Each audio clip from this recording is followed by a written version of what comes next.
अगर आप 5 से 10 साल का तजुर्बा रखने वाले वेटरन एम्प्लॉय हैं जो अपनी पर्सनल डेवलपमेंट में ख़ास इंटरेस्ट रखते हैं, अगर आप एक कॉलेज के प्रोफेसर हैं जो नॉन फिक्शन बुक रीडिंग का शौक़ रखते हैं, अगर आप मिड लाइफ क्राइसिस का शिकार हैं, या अगर आप एक मीडिया पर्सनैलिटी हैं जिनकी अपनी फ़िलॉसफी है और जो फ़िलॉसफीज़ में इंटरेस्ट रखते हैं, तब ये वीडियो आपके लिए है।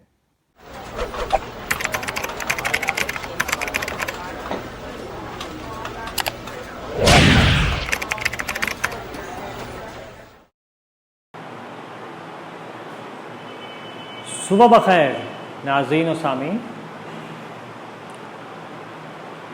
आज की हमारी वीडियो नॉर्मली इतनी दिलचस्प नहीं है, मगर वो एक ऐसे कॉन्सेप्ट को शेयर करेगी जो अगर आप अपनी रोज़मर्रा के मामलात में उसके ज़रिए हल करने का आदी बनाएं, तब आपकी लाइफ में कि आपको लाइफ में बहुत सारे पहलुओं में आप महसूस करें कि आप मौसर हैं, ना सिर्फ मौसर हैं बल्कि आप एफिशिएंट भी होते चले आ रहे हैं। Meaning you not only complete the task but you also feel emotionally fulfilled in the process.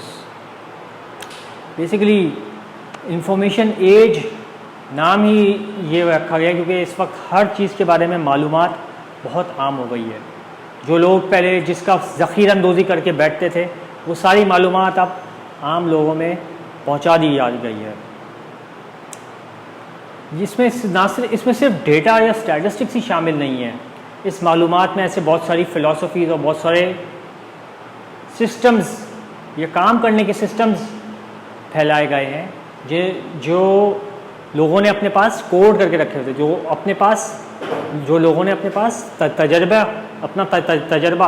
अल्फाजों की शक्ल में महफूज करके रखा हुआ होता था।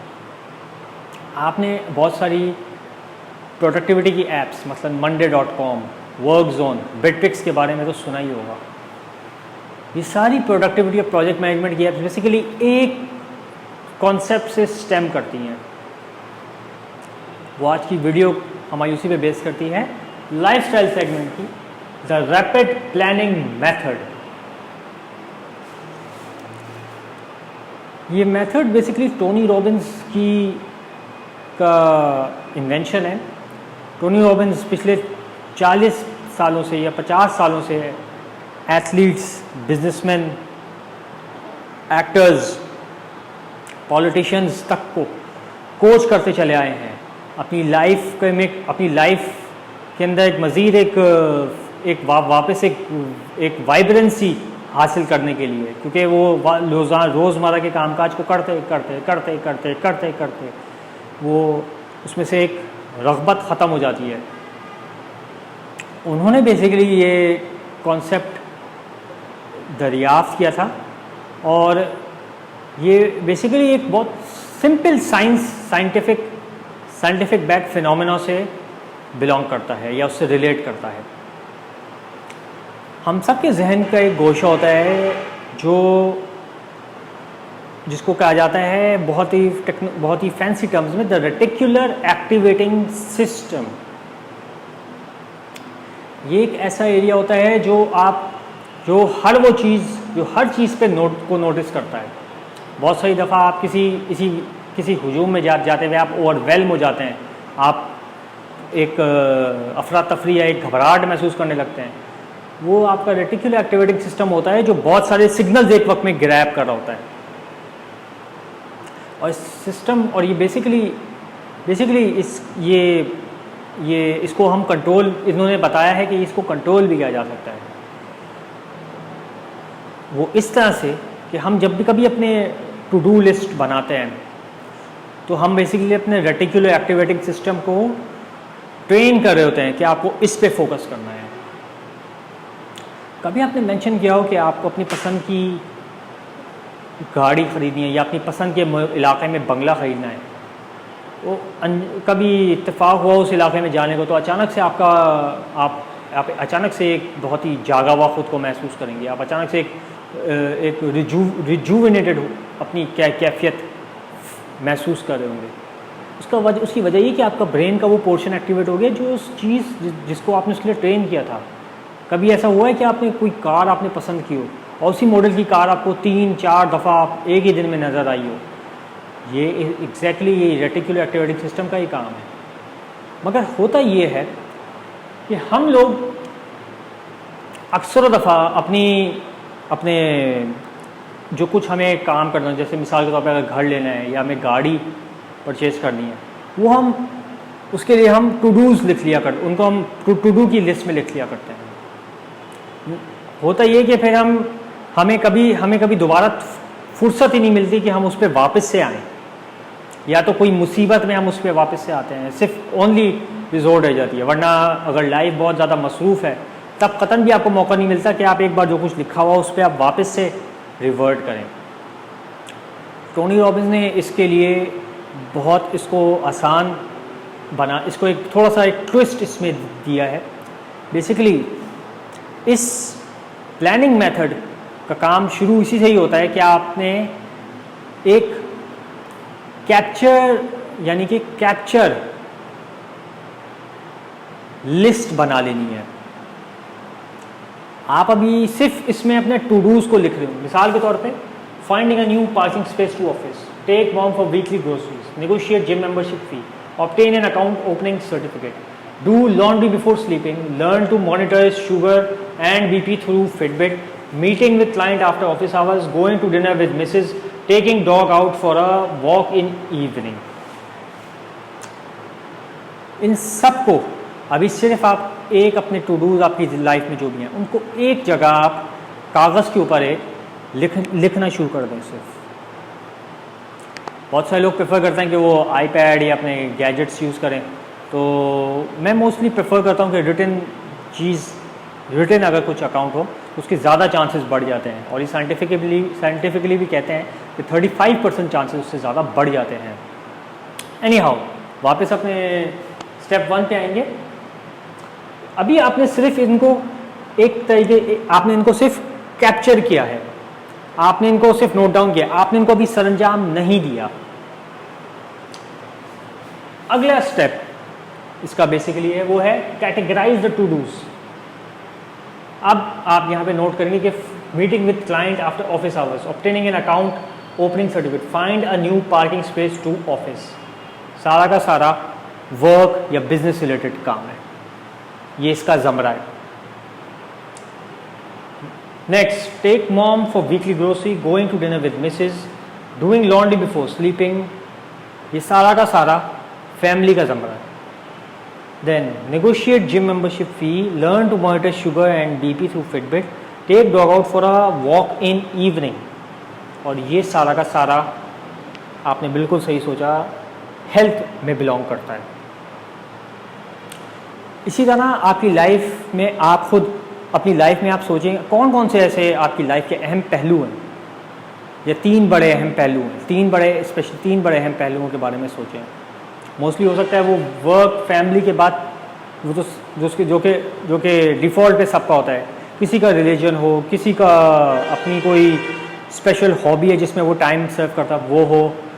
तो ये चीज़ इसके थ्रू आपको इस तरीके से आपको ना कैटेगराइज कर लेना पड़ेगा। और ये अभी सिर्फ आप कैप्चर कर रहे हैं। ये वाला स्टेज बेसिकली आपका ब्रेन उस पर काम करने लगता है, क्योंकि जब उसको पता है कि इसको इनिशिएट नहीं करना, तब वो उसको अगला कदम उठाते हैं कि उसको क्या करना है, उसको कैटेगराइज करना है। वो अगली चीज़ उसके बारे में नोट करता है, जो आपका रेटिकुलर एक्टिवेटिंग सिस्टम है, तो कैटेगराइज करना शुरू कर देता है इन सब चीज़ों को। जैसे इसको इन 3 अहम एरियाज़ को उसने कैटेगराइज कर लिया, और भी हो सकते हैं। मगर हुआ क्या, ये सारी मेरी इतनी बड़ी 9 आइटम्स की टू डूज है मेरी, इन 9 की 9 आइटम में से उसने पार्किंग स्पेस उठा के उसको पार्किंग स्पेस को यहाँ डाल दिया, अकाउंट ओपनिंग को यहाँ डाल दिया, meeting with client after office hours को उसने यहाँ मेंशन कर दिया। और इन सब की एक कॉमनैलिटी है, वर्क। यही सेम काम उसने फैमिली के साथ किया, यही सेम काम उसने हेल्थ के साथ किया। अब जो इसके थर्ड स्टेप है, यहां आके इसके ऊपर प्लान किया जाएगा या इसके ऊपर कुछ वर्क किया जाएगा। बेसिकली थर्ड स्टेप जो है इसका, क्रिएट अ प्लान, वो है ही 3 सवालों के ऊपर मुनहसिर। Question number 1 is what is my outcome. अगर हम यहाँ पे इससे उठा लें तो काम में हर एक के लिए सबसे इंपॉर्टेंट होगा मीटिंग विद अ क्लाइंट, सबसे रेलिवेंट होता है। Meeting with client after office hours, ये हो गया मेरा आउटकम। मैं आउटकम की टर्म्स में सोच रहा हूँ। नेक्स्ट इंपॉर्टेंट सवाल, व्हाट इज माय पर्पस, मेरा मकसद क्या है उनसे मिलने का। Why should I meet my, why should I go and meet him after office hours? Begs the question, why should I meet someone after office hours? After office hours, it's not easy.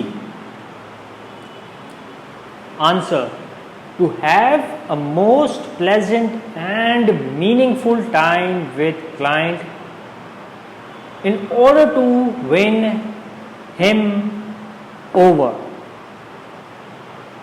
यानी कि mostly लोग जो होते हैं वो purpose में लिखते हैं, या अगर यूँ मेंशन करें कि यार to get a new proposal with the client, यार उसके पास उस क्लाइंट से भी मैंने बड़े टाइम से कोई काम नहीं मिला, चलो मैं उससे आज मिलता हूँ, आज किसी तरह उससे काम मांग लूँ बस। मगर ऐसा अब नहीं हो सकता, अब पॉसिबल ही नहीं है। अब आपको अपने अगर आपका कोई, अगर आपके क्लाइंटेल है वो आपसे काम बेशक ले लेती है, मगर वो भी वेरी है, उसको आपको कौन सा काम देना है। दोनों तरफ दरवाज़ा, दोनों तरफ स्विंग होता है। अगर आपकी तरफ से स्विंग होता है फॉर बिजनेस, उनकी तरफ से भी स्विंग होता है फॉर सर्विस।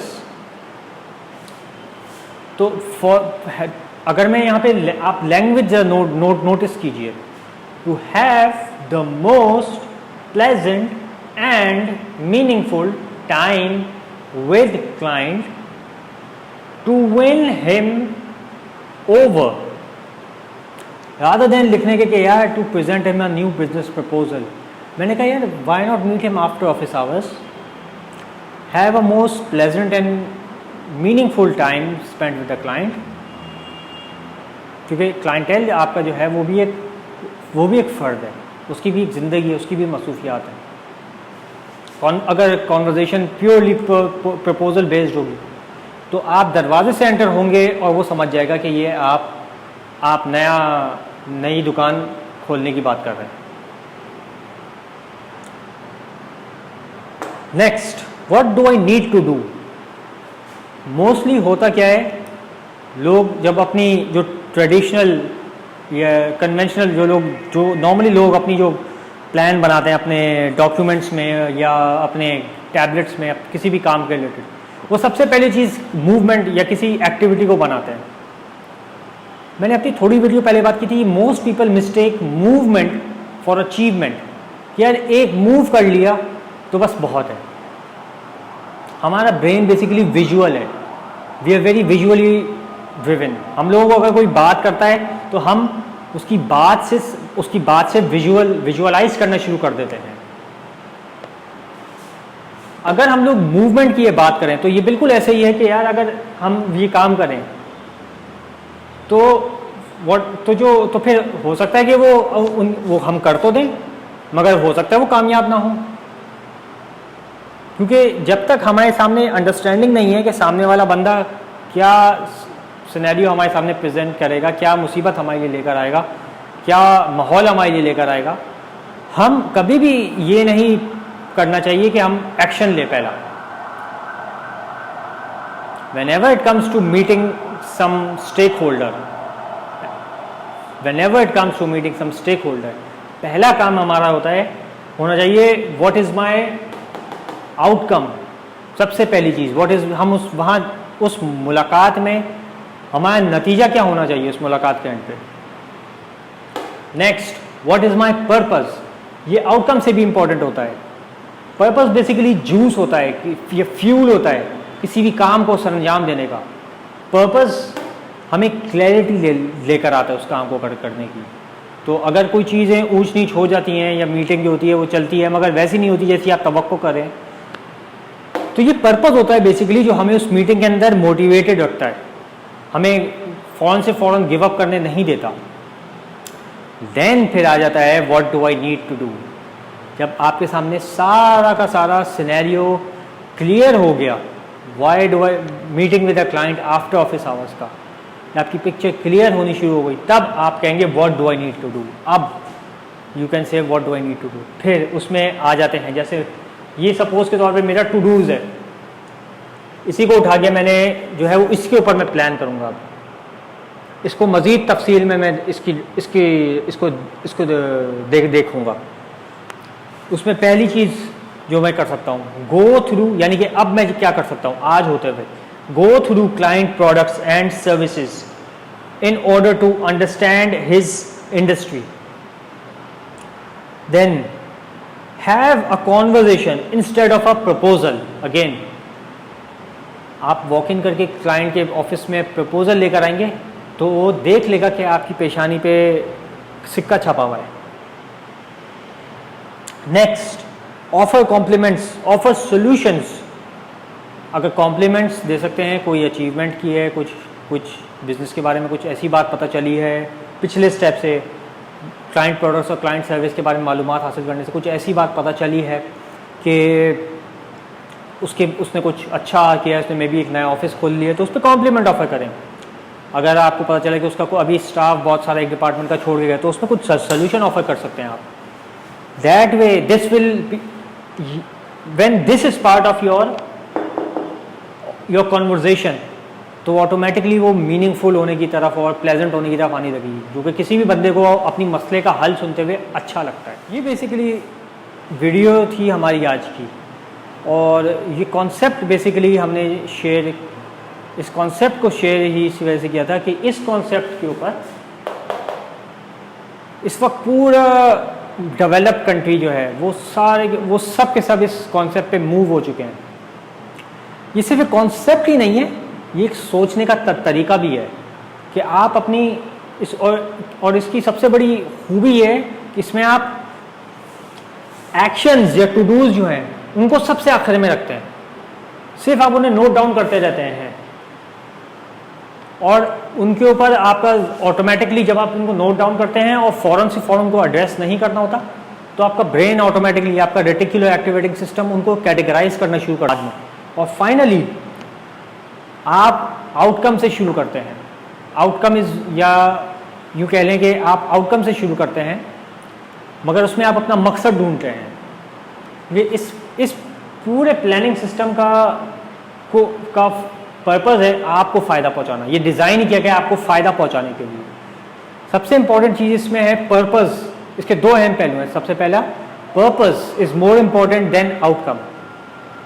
दूसरा, outcome is more important than activity और एक्शंस। एनीवेज, ये हमारी आज की वीडियो का मैसेज था। अपने कमेंट्स ज़रूर शेयर कीजिएगा। थोड़ा सा कंटेंट ड्राई था, मगर एक ऐसा कॉन्सेप्ट है कि अगर आप इसको अपनी लाइफ का एक बिल्ट इन बना लें, या इस पे सोचना, इस हिसाब से अगर सोचते हो तो सोचना शुरू करें, तो आपकी लाइफ में आप अपने लाइफ के मसाइल को हैंडल करने में और भी ज़्यादा मौसर हो जाएंगे। दुआ में याद रखिएगा। अपना बहुत बहुत ख्याल रखिएगा।